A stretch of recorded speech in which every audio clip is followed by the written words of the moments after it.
قرآن مجید میں اہل بیت کی تعبیر رسالت مآب صلی اللہ علیہ وسلم کی ازواج مطہرات کے لیے استعمال ہوئی ہے۔ اچھا، یہ ایسا ہی لفظ ہے جیسے آپ اپنی زبان میں گھر والے بولتے ہیں، یعنی اگر آپ نے بند رہو انما یرید اللہ لیذھب عنکم الرجس اہل البیت ویطہرکم تطہیرا۔ اے نبی کے گھر والوں، یا اہل البیت اب آ گیا یہاں پہ، نبی کے گھر والوں، اس سے پہلے ہم پڑھ چکے ہیں۔ یہ اہل البیت حضرت سارہ کو خطاب کیا تھا فرشتوں نے کہ سلام ہو آپ کو اے نبی کے گھر والوں اہل البیت، اور یہاں ساری گفتگو جو ہو رہی ہے وہ حضور کے ازواج سے ہو رہی ہے۔ تو اہل بیت اصلاً ہیں حضور کی ازواج مطہرات۔ البتہ یہ ہم مانتے ہیں کہ حدیث ہے، حضور نے یہ چاہا ہے، جو آپ کو محبت تھی حضرت فاطمہ سے، حضرت علی سے اور حضرات حسنین سے رضی اللہ تعالیٰ عنہم، آپ نے فرمایا اللہم ہؤلاء اہل بیتی، اے اللہ یہ بھی میرے اہل بیت ہے۔ بس یہاں پر بھی کا اضافہ کر لیجئے، کوئی حرج نہیں۔ اصل اہل بیت ازواج مطہرات ہے، لیکن اے اللہ یہ بھی میرے اہل بیت ہے۔ سورہ شورى کے اندر آیت ہے 23 نمبر، بسم اللہ الرحمن الرحیم، قل لا اسألکم علیہ اجرا الا المودۃ فی القربى۔ اے محبوب صلی اللہ علیہ وسلم آپ فرما دیجئے کہ میں کتاب و سنت کی جو تمہیں تبلیغ کر کے اللہ کا راستہ دکھا رہا ہوں، اس کے اجر پہ میں تم سے کچھ نہیں مانگتا، ہاں مگر میری قریبی رشتہ داری کا تو تم خیال کرو، میں تمہارا رشتہ دار ہوں۔ ایک معنی یہ بھی ہو سکتا ہے جو ابن عباس نے بیان کیا رضی اللہ تعالیٰ عنہما صحیح بخاری کے اندر، کہ میں تمہارا رشتہ دار ہوں، رشتہ داری کا ہی خیال کر لو میرا، اگر تم نے میری دعوت نہیں قبول کرنی مجھ پہ ظلم تو نہ ڈھاؤ۔ اور ایک دوسرا معنی ہے جو ان کے شاگرد سیدنا سعید بن جبیر رضی اللہ تعالیٰ عنہ نے کیا، وہ معنی بھی بالکل حدیث کے مطابق ہے، اور وہ یہ کہ میرے اس کے بدلے میں تم میرے اہل بیت کے ساتھ محبت کرو۔ جب نبی صلی اللہ علیہ وسلم یہ کہہ رہے ہیں کہ تم اپنی رشتہ داری کے خیال میں میرے سے محبت کرو، تو بدرجہ اولا ہے کہ ہم حضور کی رشتہ داری کے خیال میں ان کے اہل بیت سے محبت کریں۔ اور اس کی سپورٹیو وہ حدیث ہے جو جامعہ ترمذی میں انٹرنیشنل نمبرنگ کے مطابق ابواب المناقب کے اندر 3799 89 نمبر حدیث ہے ابن عباس رضی اللہ تعالیٰ عنہما سے، کہ نبی صلی اللہ علیہ وسلم نے فرمایا کہ اللہ سے محبت کرو، اس نے تمہیں اتنی نعمتوں سے نوازا ہے، اور مجھ سے محبت کرو اللہ کی محبت کی وجہ سے، اور میرے اہل بیت سے محبت کرو میری محبت کی وجہ سے۔ یہ بالکل قل لا اسألکم علیہ اجرا الا المودۃ فی القربى۔ اب اہل بیت کون ہے یہ بات بھی سمجھ لیں، اب اس میں بھی ایکسٹریمزم آ گیا ہے۔ اہل بیت قرآن پاک میں جو پرائمری ایڈریس کیا گیا ہے اہل بیت، سورۃ الاحزاب کی آیت نمبر 28 سے لے کر 33 تک، وہ نبی صلی اللہ علیہ وسلم کی بیویوں کو کہا گیا ہے اہل بیت۔ اور ظاہر ہے کہ گھر میں پہلے بیوی ہوتی ہے، بچے۔ امرہ اذا اراد شیئا، امر ہے میرا ارادہ، امر ہے میرا ارادہ جس میں وقت نہیں لگتا، امر ہے میرا ارادہ جس میں وقت نہیں لگتا۔ تو جہاں ارادہ کرے نہ وہاں وقت کی پابندی ہے، نہ مکان کی پابندی ہے، نہ زبان کی پابندی ہے، اور اللہ کو کہنا پڑا انما یرید اللہ لیذھب عنکم اہل البیت ویطہرکم تطہیرا۔ بس اللہ نے ارادہ کیا، نعرہ حیدری۔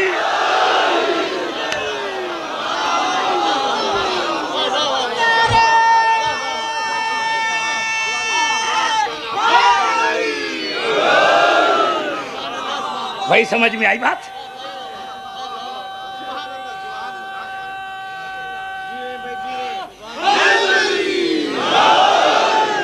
بھائی میں سمجھا سکا ہوں قریب آ کر؟ اب تو سمجھا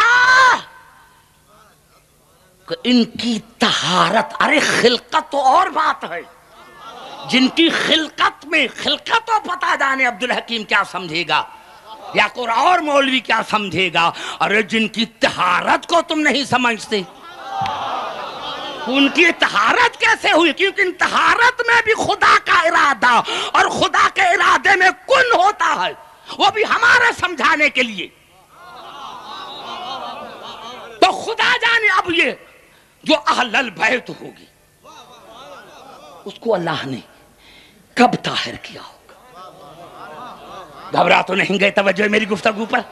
میں نے یہی عرض کیا نا میرے محترم سامعین کہ یہی سبب ہے جو دنیا کو سمجھ میں نہیں آیا کہ بھائی یہ کیسے